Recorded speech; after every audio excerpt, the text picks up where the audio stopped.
எந்த இடத்துல போய் முறைப்பாடு செய்தாலும் எங்கட அவசரத்துக்கு அவர்கள் வேலை செய்ய போறதில்லை. இந்த அரசாங்கமாக இருந்தாலும் எந்த அரசாங்கமாக இருந்தாலும். இப்போ உங்களுக்கு நீங்கள் எத்தனை பேரை சொல்லிட்டீங்க இப்போ உங்களுக்கு அப்போ என்னன்னு சொன்னால் எத்தனையோ அச்சுறுத்தல் எனக்கும் வந்துருக்கு, எத்தனையோ உயிர் அச்சுறுத்தல் எனக்கும் வந்திருக்குது.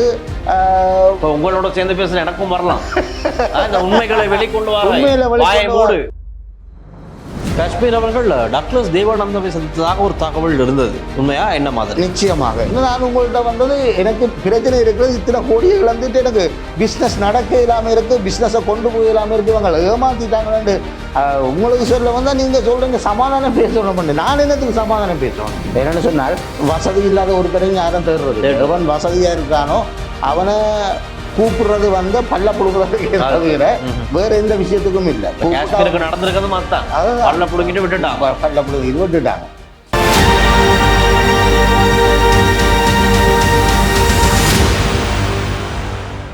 லங்கா ஸ்ரீ நேர்களுக்கு வணக்கம்.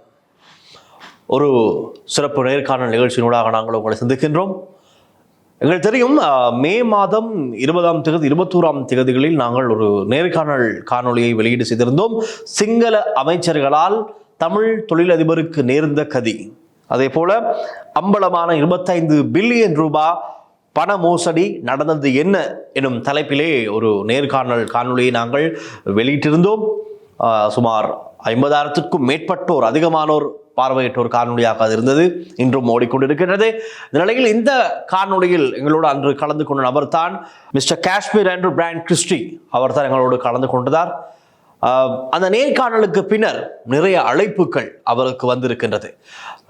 மிக முக்கியமான இடங்களிலிருந்து நிறைய அழைப்புகள் வந்து சந்திக்குமாறும், இந்த பிரச்சனை சம்பந்தமாக பேசி ஒரு முடிவுக்கு வரக்கூடியதாக இருக்கும், வாருங்கள் வந்து எங்களுடைய சந்தித்து பேசுங்கள் என்றெல்லாம் நிறைய அழைப்புகள் வந்திருக்கின்றது. என்ன நடந்தது, உண்மையில் நடந்த, அதாவது நல்லாட்சி காலம் என்று சொல்லப்படுகின்ற அந்த ஆட்சி காலத்தின் அதற்கு முன்பதாகவும் மிஸ்டர் காஷ்மீர் அவர்கள் நிறைய முதலீடு செய்து ஒரு நண்பரோடு இணைந்து, வெளிநாட்டு நண்பரோடு இணைந்து முதலீடு செய்ய ஆயத்தமாக நிறைய வேலைகளை ஆரம்பிக்கும் போது இங்கு இருக்கின்ற முக்கியமான ஒரு சில அமைச்சர்கள், பேர் போன அமைச்சர்கள் இவருடைய பணத்திலே விளையாடி இருக்கின்றார்கள். இவருக்கு லைசன்ஸ், ஒரு அனுமதி பத்திரத்தை கொடுப்பதை போல் கொடுத்து வேறு வேறு விதமான வேலைகளை அவர்கள் தங்களுடைய சுய லாபத்துக்கு பெற்று பெருமளவிலான பண மோசடி செய்து இன்று மிஸ்டர் காஷ்மீரை பல பிரச்சனைகளுக்கு முகம் கொடுக்கும்படி செய்திருக்கிறார்கள். இன்றும் திரு காஷ்மீர் எங்களோடு இணைந்திருக்கின்றார். இரண்டாவது தடவையாக இந்த நேர்காணல், நிறைய விடயங்களை அவர் இந்த காணொலியினூடாக மக்களுக்கு சொல்ல வேண்டும் என்று அவர் விருப்பப்பட்டிருக்கின்றார். நாங்களும் கேட்டு பார்க்கலாம் என்ன என்று அவர் சொல்ல தயாராக இருக்கிறார் என்று. வணக்கம் காஷ்மீர் அவர்கள். வணக்கம் டில்சான். தெரியும், நாங்கள் இப்பொழுது ஆரம்பத்திலே கூறிவிட்டேன், ஒரு நேர்காணல் செய்திருக்கின்றோம். 25 பில்லியனுக்கும் அதிகமான பண மோசடிக்கு முன் கொடுத்திருக்கின்றீர்கள். உங்களை வைத்து, உங்களுடைய பணத்தினை வைத்து விளையாடி இருக்கின்றார்கள். மிகவும் மனம் உடைந்து போய் என்ன செய்வது என்று தெரியாமல் எங்களுடைய ஊடகத்தை நாடி, இந்த ஊடகத்தினூடாக, எங்களுடைய நேர்காணலினூடாக மக்களுக்கு கொண்டு போய் சேர்த்து, அரசு அதிகாரிகளுடைய கவனத்திற்கு இதை கொண்டு போய் சேர்த்து ஒரு தீர்வு கிடைக்க வேண்டும் என்று முயற்சித்தீர்கள். நாங்களும் அதற்கான பாதையை உங்களுக்கு திறந்து கொடுத்தோம்.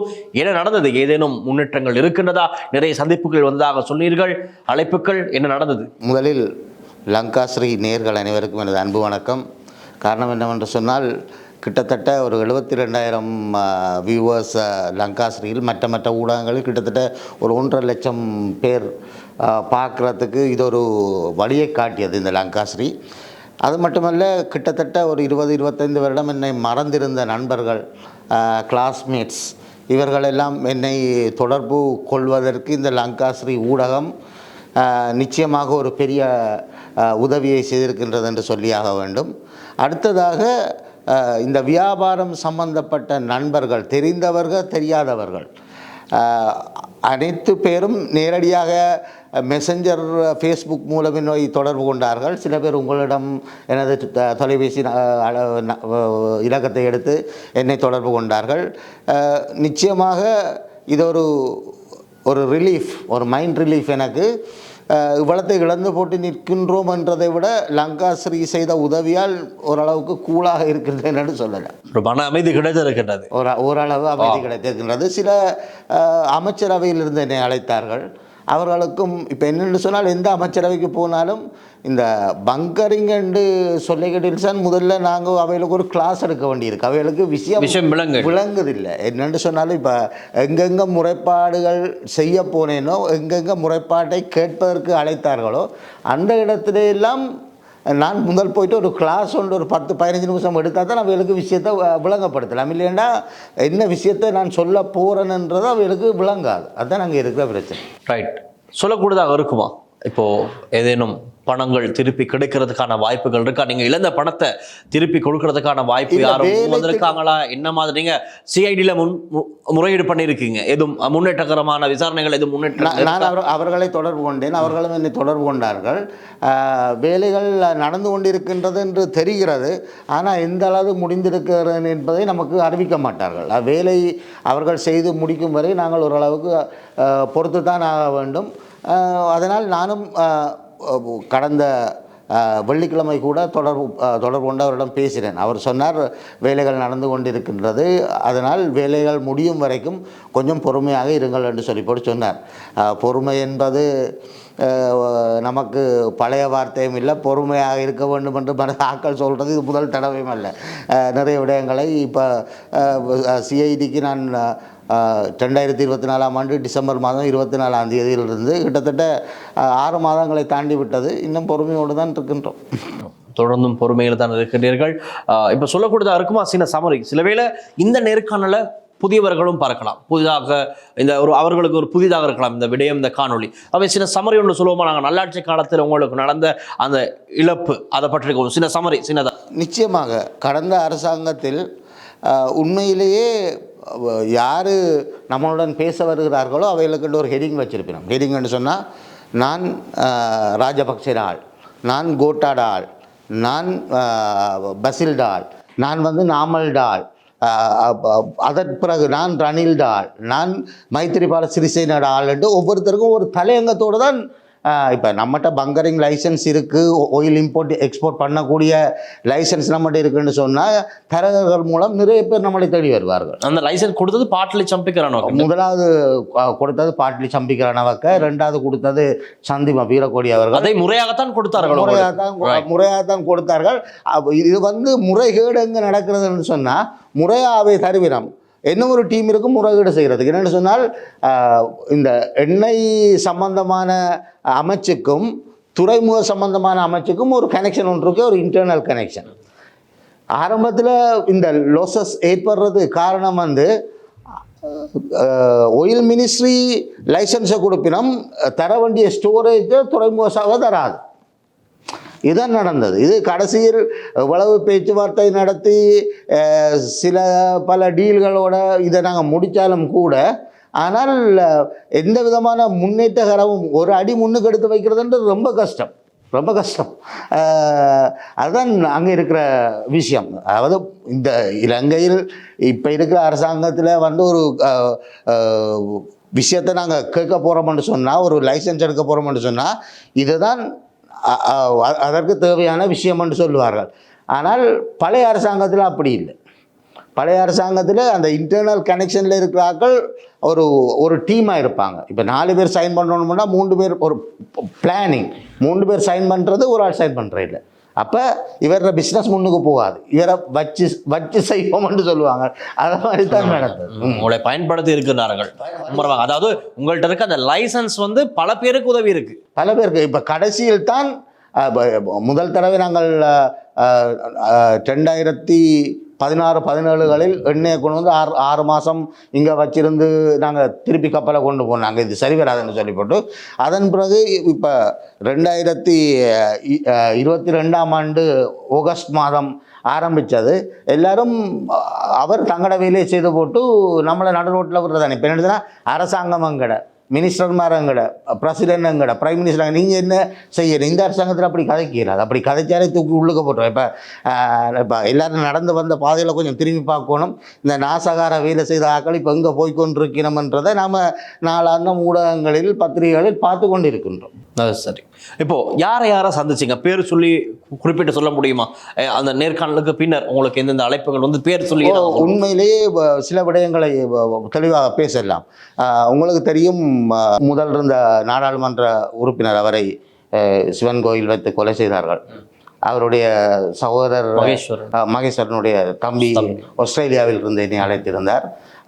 இதை விட இந்த இப்போ சமீபத்தில் நாங்கள் செய்து கொண்டிருக்கக்கூடிய ஆயில் அண்ட் கேஸ் புரோக்கர் அவர் கூட சொல்லியிருந்தார், அவரும் நிறைய மோசடிகளுக்கு முன் கொடுத்திருப்பதாக முதலீடு செய்ய கப்பல் எல்லாத்தையும் வித்து போட்டு போட்டாங்க. சகோதரர் எனக்கும் தொடர்பு கொண்டு பேசினார், நிறைய விடயங்கள் கூறினார். அப்பொழுது உங்களுக்கு சில அறிவுறுத்தல்களை வழங்க வேண்டும் என்று கூறினார். என்ன சொன்னார் அதை பற்றி சொல்ல? அவர் தங்களுக்கு நடந்த இழப்பீடுக்கு மாதிரியே எனக்கு நடந்திருக்குன்னு சொன்னார். அவர்கள் நாட்டை விட்டு போய்விட்டார்கள். இந்த நாட்டிலிருந்து விதிக்கு மேலே எந்த விதமான பயனும் இல்லையாண்டு. இப்படி இந்த நாடு எத்தனை வியாபாரம் நாணயமாக செய்யக்கூடிய ஆட்களை இன்னும் முழக்கப் போகின்றதோ எனக்கு தெரியவில்லை. இது கடந்த அரசாங்கத்தில் நடந்ததின் பிரதிபலன் தான் இப்பொழுது நடந்து கொண்டிருக்கின்றது. ஒரு உதாரணத்துக்கு நாங்கள் எந்த இடத்துல போய் முறைப்பாடு செய்தாலும் எங்கள் அவசரத்துக்கு அவர்கள் வேலை செய்ய போகிறதில்லை. இந்த அரசாங்கமாக இருந்தாலும் இந்த அரசாங்கமாக இருந்தாலும் யாரையும் குறை சொல்கிறதில்லை. என்ன பிரச்சனைன்னு சொன்னால் அவர்கள் தங்களோட டைம் எடுத்து தான் வேலை செய்வார்களே தவிர நம்மளோட அவசரத்துக்கு ஒன்றும் செய்ய முடியாது. ஆனால் நாங்கள் இப்போ ஒரு பேர்டன், ஒரு நிறைய பிரச்சனைக்கு நாம் இருப்போம். அந்த பிரச்சனை நாம் தான் ஃபேஸ் பண்ணணும். அந்த பிரச்சனைகளை நாங்கள் தான் ஃபேஸ் பண்ணி ஆகணும். அதை எடுத்து நடத்துகின்ற திணைக்களம் அவர்கள் தங்களோட ப்ரொசீஜரில் தான் அவை போவினோம். அவங்களுக்கு வேண்டி ப்ரொசீஜரை மாற்றி இவர் கஷ்டப்படினோம், பிரச்சனையாக இருக்குது, இவர் கெதியாக இதை செய்து கொடுத்தா நாட்டுக்கு நல்லா இவருக்கு நல்லவன்றதான் யாருமே நினைக்கிறது இல்லை. அது எந்த அரசாங்கத்திலும் அது நடக்க போகிறதில்லை. நான் யாரையும் குறை சொல்லலை. இதுதான் உண்மையான நடந்து கொண்டிருக்கின்ற பிரச்சனைகள். இந்த காஷ்மீர் அவர்கள் டக்ளஸ் தேவானந்தாவை சந்தித்ததாக ஒரு தகவல் இருந்தது, உண்மையா என்ன மாதிரி? நிச்சயமாக இதற்கு முதல் உண்மையிலேயே ஒரு அமைச்சரவைக்கு போய் ஆங்கிலத்தில் கதைத்தோ தமிழில் கதைத்தோ ஒரு பிரச்சனையை இலகுவாக செய்யக்கூடிய சூழ்நிலை நீங்கள் சொன்ன மாதிரி நல்லாட்சி சொல்லிக்கே சிரிப்பு வருது. நல்லாட்சி அரசாங்கத்தில் நான் போய் இதை என்னுடைய சில இந்த வேலை திட்டங்களை செய்து கொண்டிருக்கும் போது எனக்கு தெட்டு தெளிவாக விளங்கிவிட்டது. தமிழனாக யாழ்ப்பாண தமிழனான இந்த பிரச்சனையை சக்ஸஸ் பண்ணவே இயலாது. அப்போ இதுக்கு என்ன ஒரு வழி, சில சகோதர மொழி நண்பர்களை இணைத்து கொள்ள வேண்டும் என்று 2 நண்பர்களை ஒரு தரகர் மூலம் இணைத்து கொண்டும் அவர் ஆரண்டு எனக்கு தெரியாது. அவர்கள் மூலம் பெரிய பிரச்சனை வந்தது. எனக்கு தெரியாமலே ஏசி ஆசெட்டில் போயிட்டு எங்களோட கம்பெனியை இது பண்ணி போய் சான்றிதழ் எல்லாம் கொடுத்து லோன் எடுத்துட்டாங்க. யார் எடுத்துருக்கா? டுபிந்த திசாநாயக்காவோட கூட இருந்த ஆக்கள் இப்போ சமீபத்தில் கைது செய்யப்பட்ட தங்க முலாம் பூசப்பட்ட துப்பாக்கியுடன் கைது செய்யப்பட்ட அவருடன் கூட இருந்தவர்கள் அவருடைய செக்ரட்டரி.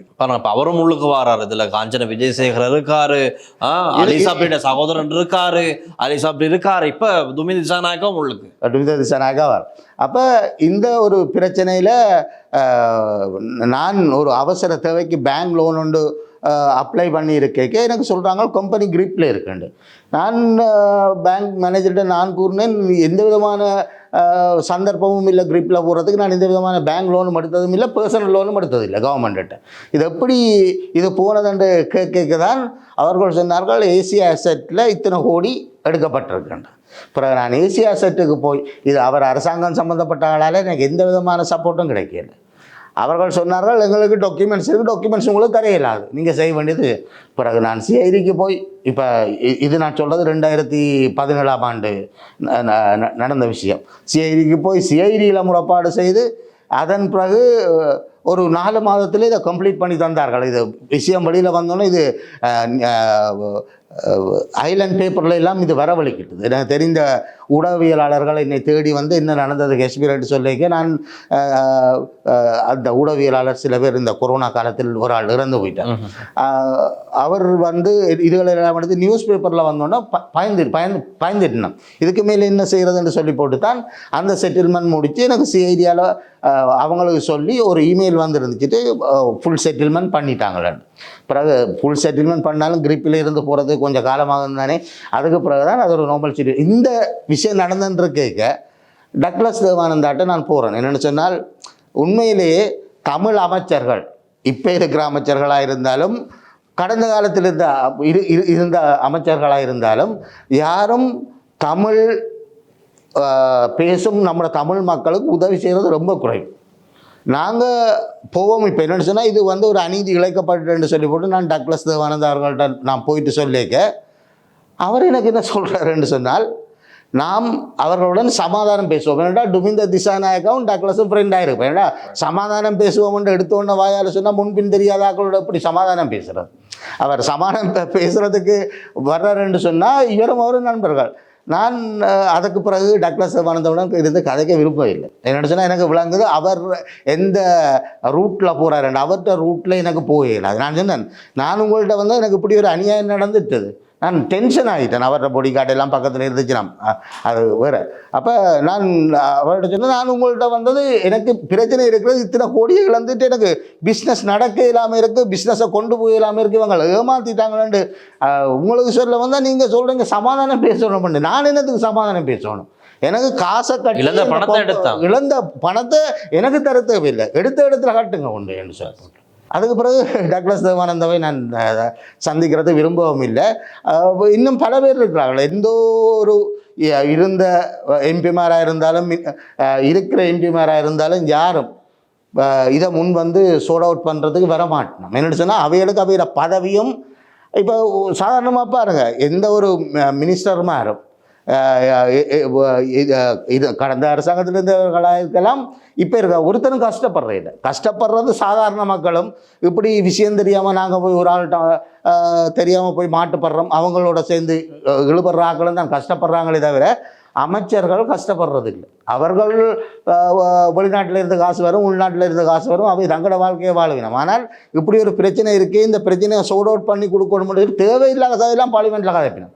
தேவையான கதைகள் கதைக்கிறது சரியான குறைவு. இப்போ இந்த காஷ்மீரோட கதையிலிருந்து ஒன்று தெளிவாக சொல்லக்கூடியதாக இருக்கும்.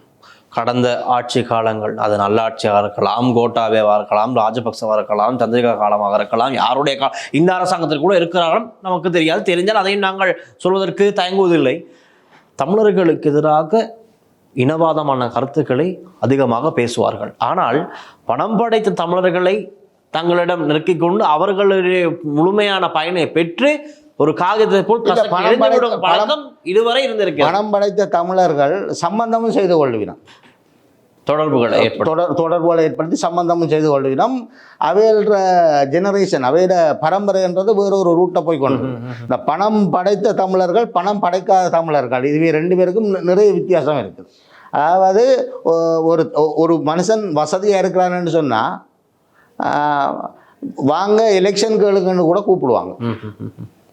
என்னென்னு சொன்னால் வசதி இல்லாத ஒருத்தரையும் யாரும் தேடுறது, எவன் வசதியாக இருக்கானோ அவனை கூப்பிடுறது வந்து பல்ல புடுங்குறதுக்கு தவிர வேற எந்த விஷயத்துக்கும் இல்லை. நடந்திருக்கிறது பல்ல புடுங்கிட்டு விட்டுட்டாங்க. நீங்க முயற்சி பண்ணுங்க, இந்த நேர்காணல்ல மக்களுக்கு ஒரு செய்தி சொல்லணும். நிச்சயமா என்னன்னு சொன்னா, வெளிநாடு போறது, இந்த நாட்டை விட்டு வெறுத்து போறத நிலைமைக்கு நீங்க இப்ப தள்ளப்பட்டுட்டீங்க. அதை பத்தி நான் மட்டுமல்ல, இது வந்து ஊமைகளின் குரல். அதாவது கனபேருக்கு இது நடந்திருக்கு, அவங்க ஊமையா இருக்கிறாங்க. வெளியில வர்றதுக்கு, ஆக்களோட பேரை சொல்றதுக்கு, நடந்ததை சொல்றது பயம், உயிருக்கு அச்சம், அப்படியெல்லாம் இருக்க தேவையில்லை. இப்போ உங்களுக்கு நீங்க எத்தனை பேரை சொல்லிட்டீங்க இப்ப உங்களுக்கு என்னன்னு சொன்னா, எத்தனையோ அச்சுறுத்தல் எனக்கும் வந்துருக்கு, எத்தனையோ உயிர் அச்சுறுத்தல் எனக்கும் வந்திருக்குது. உங்களோட சேர்ந்து பேசுற எனக்கும் வரலாம். உண்மைகளை வெளிக்கொண்டு வர, அதுதான் உண்மைகளை ஏன் வெளியில சொல்றீங்க, சத்தம் மூடாம இருங்கன்றதான் இது. அதாவது அச்சுறுத்தல் வர்றது ஒரு பக்கம், எங்களுக்கு அறிவுரை சொல்லுபவர்கள் இன்னொரு பக்கம். அதாவது இந்த உயிர் ரொம்ப முக்கியம், தேவையில்லாமல் கதைக்க வேணாம். கதைச்சா ஏதாவது உனக்கு நடந்துடும். பாருங்க, இப்போ 3-4 நாளைக்கு முதல் பொருளையில் சூடு, அதுக்கு மேலே அங்கே சூடு, இங்கே சூடு, எல்லா இடத்துலையும் சுட்டன்னு இருக்கிறாங்க. அதனால் வெளியில் போகிறது கவனம், அது இதுன்னு சொல்லி போட்டு அட்வைஸ் தான் பண்ணுகிறார்களே தவிர வேறு எந்த விதமான ஒரு பிரயோசனமான விஷயமும் நடக்கிறது இல்லை. ஆனால் பயந்தா போகும். சாவுன்றது ஒரு நாளைக்கு தான் வரும். உண்மையை பேசிட்டு எல்லாத்தையும் காட்டி கொடுத்துட்டு சாவதான் உண்மை. என்னென்னு சொன்னால், இது எதிர்காலத்துக்கு நான் எதிர்கால சமுதாயத்துக்கு நான் கொடுக்குற தகவல். அதாவது இங்கே வந்துட்டீங்களா, ஒரு வேர்ல்ட் ட்ரேட் சென்டர்லையோ எந்த ஒரு இடத்துலையோ ஒரு ஆஃபீஸ் வச்சுருக்காங்கன்னு அவனை பார்த்து ஓகே இவரை நம்பி இறங்கலாம்னு உடனே உங்களோட முதலீட்டையோ உங்கள்கிட்ட இருக்கிற லைசன்ஸையோ ஆரை நம்பி கொடுக்க போகாதீங்க. வடிவான ஒரு தேடல் ஒன்று இருக்க வேணும். கொஞ்சம் டைம் எடுத்து வடிவா நீங்கள் தேடலேன்னு தேடி ஒரு இது வரையிலேன்னு சொன்னால் எனக்கு நடந்தது தான் உங்களுக்கு நடக்க போகுது.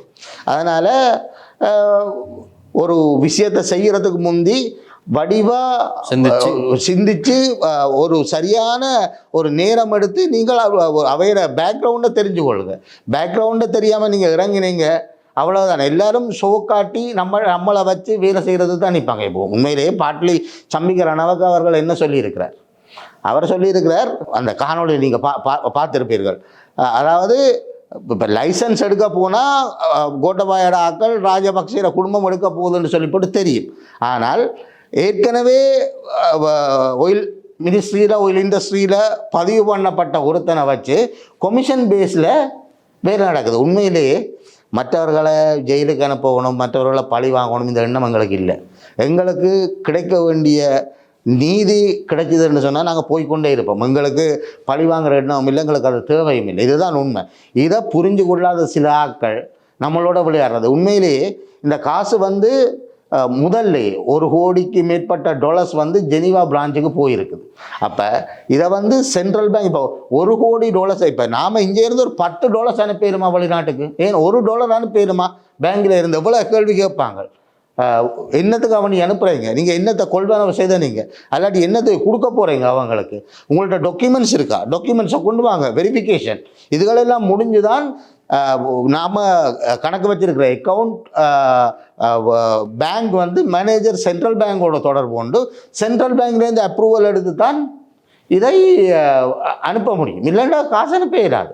அப்போ கோடிக்கணக்கு டாலர்ஸ் எந்த அக்கௌண்ட்டில் இருந்து போயிருக்குது. அதை தேடி பிடிப்பதற்கு 6 மாத காலத்துக்கு மேலே போய்கொண்டிருக்கின்றது. நானும் பொறுமையாக தான் இருக்கிறேன், யாரையும் நான் குறை கூறவில்லை இப்போதைக்கு. ஆனால் இப்படிப்பட்ட நிகழ்வுகள் தொடர தொடர இந்த நாடு நிறைய பேரை இழந்து கொண்டிருக்கின்றது, அனுபவசாலிகளை இழந்து கொண்டிருக்கின்றது. இதன் பின்விளைவு அரசியல்வாதிகளுக்கு தெரியாது. அரசியல் ஒரு உதாரணத்துக்கு சொல்கிறேன். பிரான்ஸில் இருந்து ஒரு நண்பர் வந்திருந்தார். வந்தபோது இந்த ஸ்ரீலங்கா ஃப்ளாக், இந்த இலங்கை கொடிய கப்பல்களுக்கு ப்ரொமோட் பண்ணி எக்கச்சக்கமான வருமானத்தை இலங்கையை கொண்டு வரதுக்கு, இலங்கை ஃப்ளாகை நாம் ஒரு கப்பலை கொடுத்துட்டோம்னு சொன்னால் இலங்கை சட்டத்தின்படி 50% பணியாளர்கள் இலங்கையர்கள் இருக்க வேண்டும். 30 பேர் கப்பலில் இருக்கிறோம்னா 15 பேர் ஷுட் பி ஸ்ரீலங்கன். இது கம்பல்சரி, இது ரூல்ஸில் இருக்குது. அப்போ நான் ஒரு 11 கப்பல், என்னுடைய நண்பர் அவர் கம்பெனி மூலம் 11 கப்பலை கொண்டு வந்தேன்.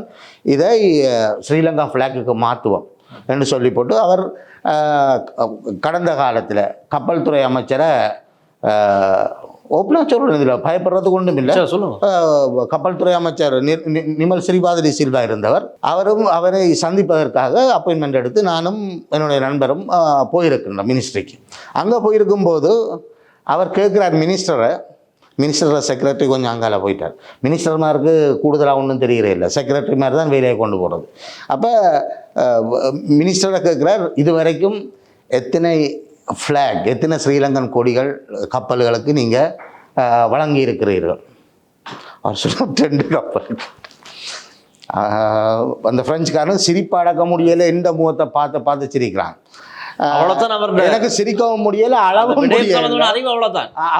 மினிஸ்டருக்கு இருந்த அறிவு அவ்வளவுதான். என்னென்னு சொன்னால் இதுவரைக்கும் நீங்கள் கூகுளில் போய் சர்ச் பண்ணி பார்த்தாலும் நேவி கப்பலாக இருக்கட்டும், ஃபிஷிங் ட்ரோலர்ஸாக இருக்கட்டும், 250 கோடிக்கு கிட்டத்தான் இலங்கை கொடுத்துருக்கு. அதுவும் நாங்கள் ஒரு தீவகம், அதாவது இலங்கை ஒரு தீவு, சுற்றி வர எங்களுக்கு கடல் இருக்குது. ஒரு நாளைக்கு 275-300 கப்பல் நேரோ சேனலால் காலி கீழால் போகுது வருகுது. ஆனால் 250 ஃப்ளாக்கு கிட்டத்தான் நாங்கள் கொடுத்துருக்குறோம். காரணம் என்னென்னு சொன்னால் ஃப்ளாக் ப்ரமோஷன் இவியல் செய்ய இல்லை, முதலாவது. ரெண்டாவது இதை செய்ய கொண்டு வர ஆக்களும் தமிழாக்கள் கொண்டு வராங்கன்னு சொன்னால் எதிர்காலத்தில் ஒரு சரித்திரம் வரும். தமிழன் கப்பல் ஓடினான், தமிழன் பங்கர் எண்ணெய் கொடுத்தான், தமிழன் கொடியை கொண்டு இது ஒரு சரித்திரமாக வரக்கூடாதுன்றதுக்காக வேண்டியே யாழ்ப்பாணத்திலிருந்து எவர் எண்ணத்தை கொண்டு வந்தாலும், அது திருவண்ணாமலையாக இருக்கலாம், மட்டக்களப்பாக இருக்கலாம், அது முக்கியமாக யாழ்ப்பாணம் என்று சொன்னால் எங்களை கொஞ்சம் தள்ளித்தான் வைக்கிறார்கள். இது என்னுடைய வெளிப்படையான கருத்து. அதாவது எங்களுடைய சிங்களம் எங்களோட சகோதர மொழியை எங்களுக்கு வடிவாக பேச தெரியவில்லை என்று சொன்னாலும் நாங்கள் யாழ்ப்பாணத்திலிருந்து வந்தவர்கள் என்று தெரிந்தாலே நிச்சயமாக நாங்கள் அதிலிருந்து தான் தள்ளி வைக்கப்படுகின்றோம். அப்போ இந்த ஃப்ளாக் விஷயம் அவரோட கழிச்சு கொண்டு கேட்க நான் தர்ம சங்கடத்தில் எங்களோட மினிஸ்டர் இப்படி ஒரு விஷயம் தெரியாமல் இருக்கிறாரு என்று அவர் என்ன பார்த்து சிரிக்க அவர் லேசில் சிரிக்க மாட்டார்கள் இப்படிப்பட்ட விஷயத்துக்கு. அவன் அன்றைக்கு அவங்கள சிரிப்பு வந்துட்டு பிறகு செக்ரட்டரி வந்து தான் கொஞ்சம் இருந்து விளங்கப்படுத்தினார். அதில் இதை போல் நிறைய விஷயங்கள் இப்போ சாதாரணமாக சொல்ல போனால் இந்த எண்ணெய் வியாபாரம் இலங்கையிலே ஏன் டெவலப் ஆகலை. பெட்ரோலியம் கோஆப்ரேஷனில் என்ன போர்ட் மீட்டிங்கில் கூப்பிட்டு பேட்டி எடுத்தார்கள். உண்மையிலே என்ன நடந்து சொன்னால் 83ஆம் ஆண்டுக்கு முதல் 83ஆம் ஆண்டுக்கு முன்பு இந்த STS operation ship to ship operation வந்து கொழும்பு ஆங்கரேஜில் ஓபிஎல்னு சொன்னால் ஆஃப் போர்ட் லிமிட் கடல் எல்லை கங்கால இது கப்பலில் இருந்து கப்பல் கொடுக்கலாம். இது வந்து ஒரு கப்பல் வந்து வெயிட் பண்ண தேவையில்லை. பேர்த் அதாவது எங்களுக்கு ஜெட்டி என்று சொல்லிக்கே சிரிப்பு வருது. அது பல கோணங்கள் சமூகத்தில் வர்ணிக்கப்பட்டது. கூட அது சம்பந்தமாக பேசும் பொருளாக மாறி நிறைய விஷயங்கள் வந்தது. அப்போ எனக்கு இந்த பேர்த் என்ன சொல்லுவேன் ஜெட்டின்னொடனே சிரிப்பு வருது. அப்போ சரி என்று சொல்லி கப்பல் உள்ளுக்க வர வேண்டும். பேர்த் அதில் அந்த பேர்த் ஒக்கிபைட் அதாவது வேற ஒரு கப்பல் நிற்குதுன்னு சொன்னால் அந்த கப்பல் எண்ணெய் கொடுக்கல் வாங்கல் முடியும் வரைக்கும் அவை வெளியில் நிற்க வேணும். இப்படி சிக்கல்கள் இப்போ இருக்குது. அந்த 83ஆம் ஆண்டுக்கு முதல் இப்படி ஒன்றும் இருக்கே இல்லை. எண்ணெயை கொண்டு வருவாங்க. அந்த எண்ணெயை கொண்டு வர்றது அந்த எண்ணெய் அந்த கப்பலில் இருந்து ஷிப் டு ஷிப் ஆப்ரேஷனில் எடுக்கிறதுக்கு அடுத்த கப்பல்கள் ரெடியாக இருக்கும். லாங் சைட் போயிட்டு எண்ணெயை எடுத்துகிட்டு கப்பல் போயிடும். இது சுமூகமாக நடந்துட்டு இருந்தது. இந்த பாதுகாப்புன்ற பேரை கருதி அதை கொண்டு வர எண்ணெய்க்கு இனி பைப்லைன் சார்ஜ், ஜெட்டி சார்ஜ், அந்த சார்ஜ், இந்த சார்ஜ் என்று வச்சு எண்ணெயோட விலை இந்த ஒவ்வொரு கட்டத்திலும் ஒவ்வொரு இடத்திலும் நாங்கள் பணக்குடுக்கல் செய்ய எண்ணெயோட விலை உயர்ந்துட்டு போகும். இதனால் தான் முக்கியமாக எங்களோட நாட்டில் எண்ணெய் விற்கப்படையில. ஒரு உதாரணத்துக்கு நான் எண்ணெய் கொடுக்கல் வாங்கல 25 வருஷம் இருந்தேன். 25 வருஷம் நாங்கள் இருக்கிற எங்களோட ஷிப்பில் இருந்து மட்டும் நாங்கள் வேலை செய்த நாட்டில் ஒரு மாதத்துக்கு 1 லட்சம் டன் நாங்கள் டிஸ்சார்ஜ் பண்ணுவோம். இப்போ எத்தனை கம்பெனி இருந்தாலும் எத்தனை கப்பல் இருந்தாலும் 20,000 டன் இவை வந்து விற்க இயலாது. ஒரு மாதத்துக்கு இவைக்கு விற்க இயலாது. 20,000 டன் நாங்கள் 1 லட்சம் டன் ஒரு கப்பலில் இருந்து கொடுக்குறாங்க. அப்போ 50 கப்பல் இருந்து 50 லட்சம் டன் வந்து நாங்கள் விநியோகம் பண்ணுறது. இவைகளுக்கு ஒரு மாதத்துக்கு 20,000 டன் கொடுக்கல. அதாவது எல்லா quality HSFO high sulphur fuel ஆயிலாக இருக்கட்டும், வெரி லோ சல்ஃபர் ஃபியூல் ஆயிலாக இருக்கட்டும், MGO மெரைன் கேஸ் ஆயிலாக இருக்கட்டும், இவர்களுக்கு 20,000 டன்னுக்கு கிட்ட கூட நெருங்க இயலாது. காரணம் என்னென்னு சொன்னால் இங்கே இருக்கிற சிஸ்டம்பில் இந்த சிஸ்டம் என்னென்னு சொன்னால் ஒரு சில ஆட்களுக்கு தொழில் வாய்ப்பு கொடுக்க வேணும்ன்றதுக்காக வேண்டியே சில இடங்களை நியமித்து தேவையில்லாத விஷயங்களை வச்சுக்கொண்டு இப்படித்தான் நடக்க வேணும்னு இவைகளுக்கே ஒரு சட்டம். இந்த சட்டம் வேறு நாட்டில் இல்லை. நீங்கள் கல்ஃபுக்கு எண்ணெய் கொண்டு வாங்க ஈரானில் இருந்து நான் 25 வருஷம் நான் சொன்னேன். எண்ணெயை கொண்டு வந்தால் கஸ்டம்ஸில் டிக்ளைன் பண்ணுறோம். உடனே எங்களோட ஆப்ரேஷன் ஸ்டார்ட் ஆகுது. குயிக் அந்த நேரத்தை பொண்ணாக்குறது, நேரத்தை காசாக்குறது. இங்கே அந்த சிஸ்டம் இல்லை. இங்கே Sri Lanka storage tank terminals limited ஒன்று இருக்குது. அங்கே இங்கே இருந்து ஃபியூல் சாம்பிள் எடுத்துட்டு போச்சுனோம்னு சொன்னால் ஒரு நாளுக்கு பிறகு தான் ரிசல்ட் கொடுக்கணும். ஒரு நாள் கப்பலில் உள்ள ஆக்களெல்லாம் டியூட்டி பார்க்குற ஆக்களை விட மற்ற ஆக்களெல்லாம் நேற்று கொள்ள வேண்டியதான். காரணம் என்னென்னு சொன்னால் தாமதம். இந்த தாமதத்தால் ஏற்படுறது இப்போ எல்லாத்தையும் என்னத்துக்கு இப்போ நீங்கள் வந்து ஒரு கப்பலில் இங்கே இருந்து ஒரு கண்டெய்னர் ஷிப்பில் அமெரிக்கா போகிறோன்னு சொன்னால் 15 நாள் ஆகுது. நீங்கள் 15 நாள் செலவிடுவீங்களா போகிறதுக்கு? நீங்கள் ஃப்ளைட்டில் குயிக்காக போயிடணுன்னு சொன்னால் குயிக்காக வேலை செய்தால் தான் ஒரு விஷயத்தை முன்னேற்றலாம். ஒரே இடத்துல இருந்து கொண்டு இப்படி தான் எங்களோட சிஸ்டத்தை கடைசி வரைக்கும் மாற்ற மாட்டோம்னு சொன்னால் இதை கேட்குற அரசியல்வாதிகள் இதை கொஞ்சம் பார்லிமெண்ட்டில் கதையுங்க, போயிட்டு கதைச்சி இந்த சிஸ்டத்தை கொஞ்சம் மாற்றுங்க, தெரியாத தெரிஞ்சு கொள்ளுங்க. நான் இதில் தான் நிற்பேன்னு கடைசி வரைக்கும் நின்றா என்ன 50 வருஷம் இல்லை, 100 வருஷம் இல்லை, 200 வருஷம் வந்தாலும் கஷ்டம், முன்னுக்கு வர்றது கஷ்டம். அதாவது இந்த சிஸ்டம் சேஞ்சுன்னு இருக்குது தான். இப்போ ஒரு உதாரணத்துக்கு அமெரிக்காவில், கனடாவில், யூரோப்பில், ஆஸ்திரேலியாவில் இருக்கிற மக்கள் வந்து சகோதரர்கள் புலம்பெயர்ந்து வாழ்கிறவர்கள் இலங்கைக்கு வெக்கேஷன் ஓடி வரையணும். ஏன் வரையணும்? ஏன் அவைகளுக்கு வேறு நாட்டுக்கு போக தெரியாதா? தாஜ்மஹாலையும் போய் பார்த்துட்டு இந்தியாவில் இல்லாட்டி மோல்டீவில் நல்ல பீச்சில் போய் குளிச்சு போட்டு சிங்கப்பூர் போய் ஏன் தாய்நாடு வர்றாங்கன்னு சொன்னால் அந்த அவங்க வேற ஒரு சிஸ்டத்தில் வாழ்ந்துன்றதுக்காக எங்களோட பேசிக் சிஸ்டத்தை ஒருக்கா வந்து பார்க்கணுமன்றதுக்காக வேண்டி இதை வேற ஒரு இடத்துல செய்யக்கூடாது. அப்போ இந்த சிஸ்டங்களை சரியான முறையில் கொண்டு வந்தால் தான் ஒரு டெவலப்மெண்ட் நடக்கும். நான் இந்த நாட்டில் இருக்கிறேன், நாட்டை விட்டுட்டு போகிறேன்னு அது வேறு பிரச்சனை. இப்போ இந்த அரசாங்கம் எடுக்கிற முடிவாக பேஸ் பண்ணி தான் எல்லாமே இருக்குது. ஆனால் இந்த ரிக்வெஸ்ட் என்னென்னு சொன்னால் இந்த சிஸ்டத்தை மாற்றணும். இந்த நாட்டில் ஒரே சிஸ்டத்தை கொண்டு போனால் இந்த நாட்டை டெவலப் பண்ணுறது ரொம்ப உலகத்திலேயே ஈஸியாக டெவலப் பண்ணக்கூடிய விரல் விட்டு எண்ணக்கூடிய நாடுகளில் நம்ம நாடு முக்கியமான ஒரு இடத்துல இருக்குது. அப்படி ஒரு ஹிஸ்டாரிக்கல் பிளேஸ் நம்மளோட. ஒரு நாளைக்கு 275-300 கப்பல் போகுதுன்னு சொன்னால் நீங்கள் யோசிச்சு பாருங்கள் எப்படி ஈஸியாக டெவலப் பண்ணலாம். நீங்கள் காலியில் போய் நின்றுங்கன்னு சொன்னால் அந்த நெரவு சேனலில் கப்பல் போகிறது கிளியர் விசிபிலிட்டி இருக்கேக்க வடிவாக தெரியும். நான் அதால் பல தடவை போய் வந்திருக்கின்றேன். அதால் போயிட்டு வந்த எத்தனையோ கப்பலுக்கு கிட்டத்தட்ட ஒரு 12 வருஷமாக நான் சர்வீஸ் பண்ணியிருக்கேன். காலியாக இருக்கட்டும், கொழும்பாக இருக்கட்டும், ட்ரிங்கோமலையாக இருக்கட்டும், ஹம்பாந்தோட்டையாக இருக்கட்டும், இந்த முழு துறைமுகங்களுக்கும் நாங்கள் இது பண்ணிடுறோம். காங்கேசந்துறை மட்டும்தான் எனக்கு சப்ளை பண்ண கிடைக்கல. காரணம் என்னென்னு சொன்னால் காங்கேசந்துறையில் இடைக்கிடையே தான் கப்பல் வருது, அங்கே பெர்மனெண்ட்டாக ஆட்கள் இருக்கிறாங்க. அப்போ ஒரு மனுஷன் நிம்மதியாக வேறு செய்துருக்கேங்க, அதுக்கு நாங்கள் போட்டி போட தேவையில்லைன்றதுக்காக வேண்டி. மற்ற துறைமுகங்கள் எல்லாம் கூடுதலாக நான் 25 வருடம் கப்பலில் கிரைக்கர்களுடன் வேலை செய்தால் இப்போ கிட்டத்தட்ட ஒரு இந்த கம்பெனி ஸ்டார்ட் பண்ணி 13 வருஷம் கிட்டத்தட்ட 38 வருடமாக கிரைக்கர்களுடன் பின்னி பிணைந்து வாழ்ந்து கொண்டிருக்கேன் நான். ஆனால் எனக்கு இருக்கிற அந்த சரியான அனுபவத்தையும் எனக்கு இருக்கிற சரியான கண்டெக்டையும் சரியான இடத்துல அப்ளை பண்ண இந்த கடந்த அரசாங்கம் தர இல்லை.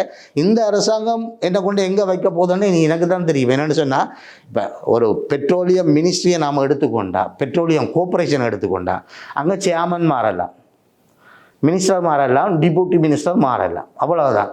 அங்கே வேலை செய்கிற ஆயிரக்கணக்கான ஆக்கள் இருப்பது. அப்போ சிஸ்டம் அங்கே இருக்குது.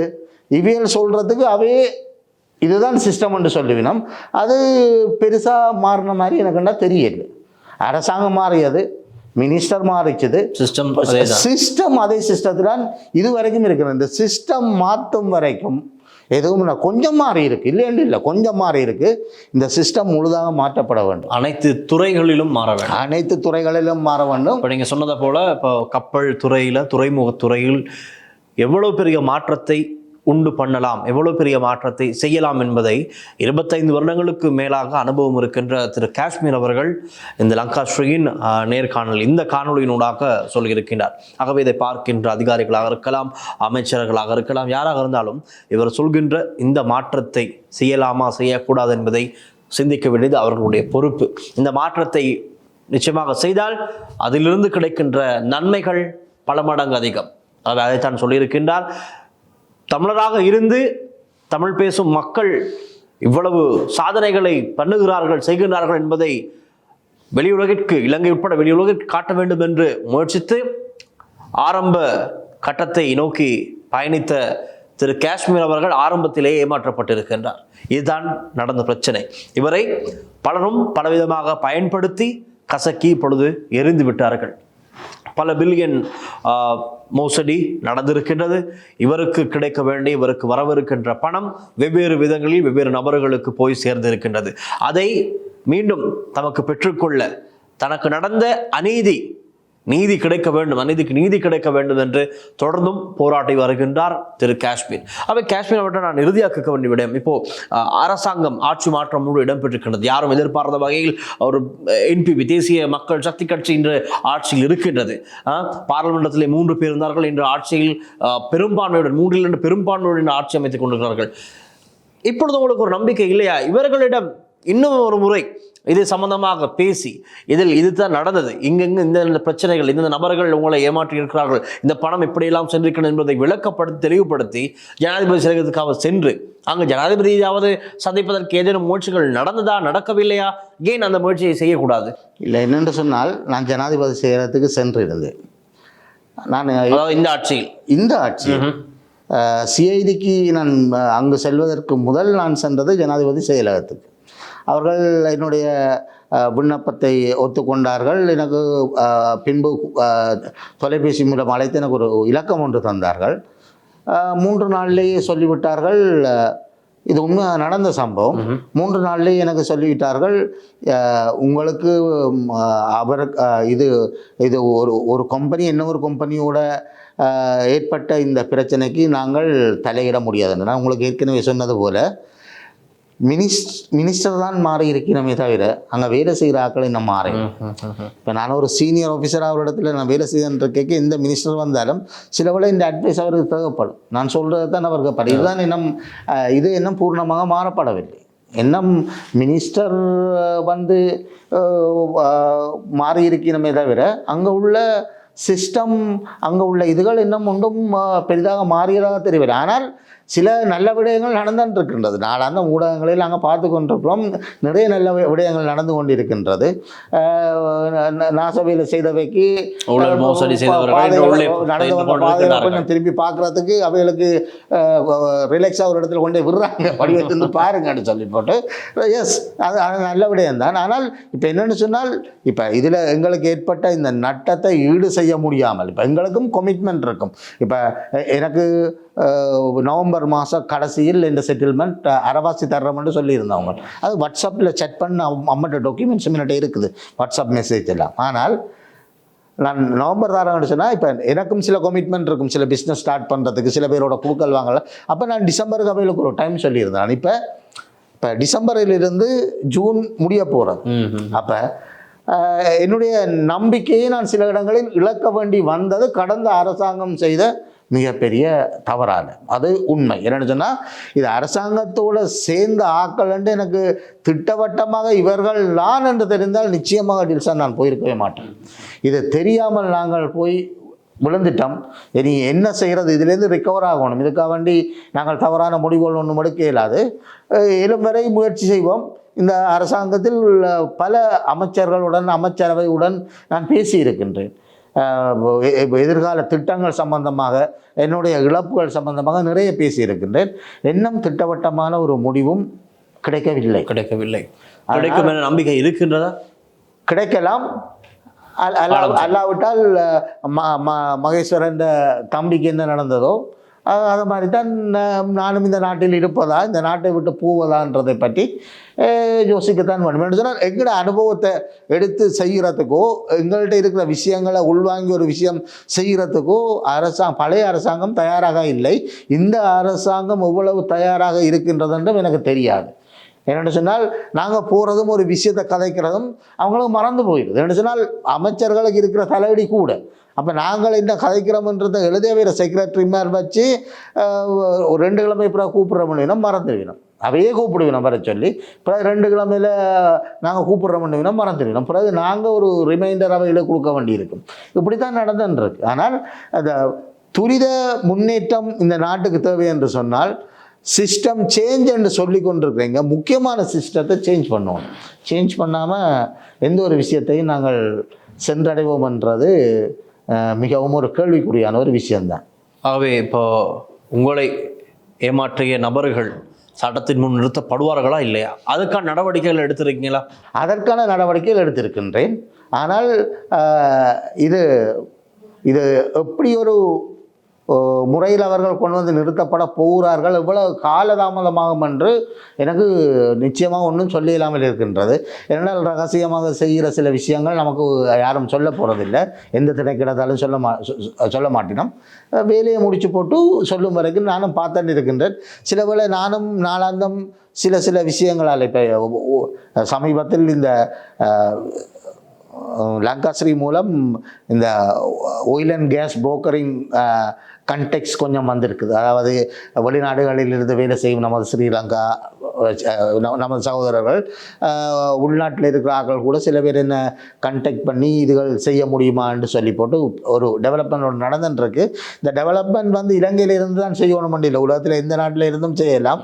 அதனால் நானும் கொஞ்சம் யோசித்து கொண்டு தான் இருக்கின்றேன். இந்த நாட்டில் தொடர்ந்து வாழலாமா, இல்லாட்டி நம்ம சகோதரர்கள் வெளிநாட்டுக்கு போனது போல நானும் போகலாமான்னு தான் உண்மையிலேயே நான் தனிப்பட்ட ரீதியில் என்னுடைய கருத்து என்னவென்றால், உங்களை போன்றவர்கள் இந்த நாட்டில் இருக்க இருக்க வேண்டும். எங்கிருந்து போய்விட்டால் இங்கு இருக்கின்ற இனி எங்களுடைய தமிழ் சமூகத்துக்கு யார் உதவி செய்வது? உதவி தேவைப்படுகின்ற எத்தனை பேர் இருக்கிறார்கள், வேலை வாய்ப்பு இல்லாமல் இருக்கிறார்கள். உங்களை போன்றவர்கள் தான் அந்த வேலை வாய்ப்புகளை உருவாக்குவார்கள். நீங்கள் ஏமாந்திருக்கிறீர்கள். கிட்டத்தட்ட 850 பேருக்கு மேலே நான் கப்பலுக்கு அனுப்பியிருக்கேன். 850 ஒரு ஃபேமிலியில் 3 பேர் 4 பேர் இருப்பாங்க. இப்போ 850 பேர் போயிருக்காங்கன்னு சொன்னால் எத்தனை பேருக்கு வசதிகள் வாய்ப்புகள், எத்தனை பேருக்கு கல்வி சம்மந்தப்பட்ட விஷயங்கள் செய்து கொடுக்குறதுக்கு அவங்கள போல உதவி இருப்பாங்க. இந்த 850 பேர் சரியான எனக்கு இந்த விஷயங்களை தந்திருந்தா 850 பேர் 8000 பேரை நாங்கள் அனுப்பலாம். ஆனால் இது ஒரு சில ஆட்கள் மட்டுமே இந்த தொழிலை செய்ய வேணும் என்று அடம் பிடிச்சேன்னுண்டா அது ஒன்றும் செய்யலாது. இது மிகவும் சிக்கலான விஷயம். அதாவது அப்படின்னு சொன்னால் நாங்கள் யாழ்ப்பாணத்தில் போயிருந்து தான் இந்த வேலையை செய்யணும்னு சொன்னால் நாங்கள் யாழ்ப்பாணம் போகிறோம். இதை ஓப்பனாக சொல்லலாம், நீங்கள் இருந்து இந்த வேலையை செய்ய இயலாது, யாழ்ப்பாணத்தில் போங்க, காங்கிரஸ் ஹாபரை பெருசாக்குங்க, நீங்கள் அதில் இருந்து செய்யுங்க, இதில் எங்களோட போட்டி போட வராதிங்கன்னு சொன்னால் அது ஒரு திட்டவட்டமான பேச்சாக இருக்கும். இதை விடுத்து மறைமுகமாக எங்களை தாக்கி கொண்டிருந்தால் நாங்களும் நம்பி 25 வருஷம் உழைச்சி கொண்டு வந்ததை இங்கே ஒரு கொஞ்ச காலத்துக்கு இழந்து போட்டு நாங்களும் வாழ்வாதாரத்துக்கு என்ன செய்வதென்று தெரியாமல் தடுமாற வேண்டிய ஒரு சூழ்நிலை ஏற்படும். இது எனக்கு நடந்தது மட்டுமல்ல, எதிர்காலத்தில் மக்களுக்கு நடக்காமல் இருக்க வேண்டும் என்றதுக்காக வேண்டிய நான் இதை சொல்கிறேன். நான் சரி, நாங்கள் இவ்வளவு நேரமும் நடந்தது என்ன என்பதும் இனி நடக்கப் போவது என்ன என்பது குறித்தும் நீண்ட நேரம் பேசிவிட்டோம். நான் நினைக்கின்றேன் இப்பொழுது நிறைவு செய்து கொள்ளலாம்.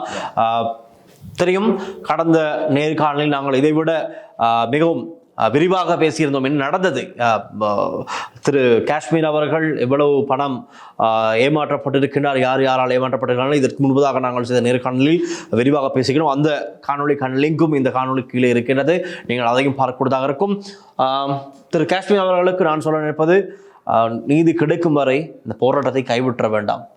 தொடர்ந்து முயற்சி செய்யுங்கள், செல்லும் இடங்களுக்கெல்லாம் செல்லுங்கள். என்ன செய்வது, தமிழர்களுடைய நிலை அப்படித்தான். போராடி போராடி போராடிதான் என்றாவது ஒரு நாள் நீதி கிடைக்க வேண்டும் என்று தொடர்ந்து போராட வேண்டியதாக இருக்கின்றது. ஆகவே நன்றாக வசதி வாய்ப்பாக இருந்தவர் தான் திரு காஷ்மீர். இன்று ஒன்றும் இல்லாமல் இந்த நிலைமைக்கு வந்திருக்கின்றார்.